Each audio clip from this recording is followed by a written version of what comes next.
Көмірсулар адам организмінің негізгі энергия көзі болып табылады.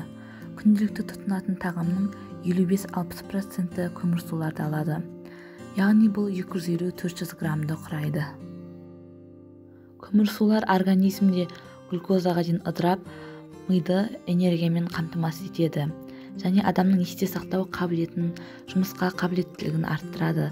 Сонымен қатар организмді күш-қуат пен энергиямен қамтамасыз етеді. Көмірсулар иммунитетті нығайтады, эндокринді жүйе қызметінің жұмысын реттеп отырады. Сонымен қатар жүрек бұлшықетінің жиырылуына да қатысып, тіпті ас қорыту жүйесі қызметін де реттеуге өз септігін тигізеді. Көмірсулар күрделі көмірсулар және жай көмірсулар болып бөлінеді. Күрделі көмірсулар бұл организмге пайдалы көмірсулар. Ол адам организмін энергиямен ұзақ уақыт қамтамасыз етеді және ұзақ уақытқа адамға тоқтық сезімін білдіреді және қандағы қант құрамын да көбейтпейді. Ал жай көмірсулар тез глюкозаға ыдырап, организмді энергиямен қамтамасыз етеді және бұл энергия ұзақ уақытқа жетпейді, адам бірден аштық сезімін сезіну мүмкін. Және бұл бірден глюкозаға айналғандықтан қандағы қант көлемін бірден жоғарылатып жібереді және осының салдарынан қант диабеті, кариес, қан тамырларында атеросклероз сияқты аурулар пайда болуы мүмкін. Көмірсуларды қолданғанда гликемиялық индексқа мән береміз. Гликемиялық индекс оның құрамындағы глюкозаларды көрсетеді. Бұл гликемиялық индекс төмен, жоғары және орташа болып бөлінеді.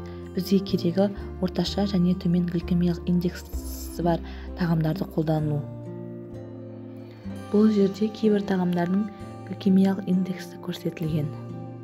Күрделі, яғни пайдалы көмірсулар астық тұқымдастарында, бұршақ тұқымдастарында, чечевица, фасоль, гречка, перловка, қияр, помидор, алмұрт, жүзім сияқты және қара нанда, сонымен қатар макарон өнімдерінде және әртүрлі жеміс-жидектер мен көкөністерде болады. Ал жай көмірсуларға, яғни зиянды көмірсуларға біздің жеп жүрген барлық тәттілеріміз, торттарымыз, әртүрлі кондитерлік өнімдеріміз, қант соның ішінде, тез дайындалатын таңғы асқа ішетін әртүрлі ботқалар, ақ нан, фастфуд өнімдері, әртүрлі газдалған сусындар, картоп, асқабақ және чипсылар жатады. Көмірсу жетіспеуінің белгілері іш кебулер, іш қатулар және ауыздан жағымсыз иіс шығу.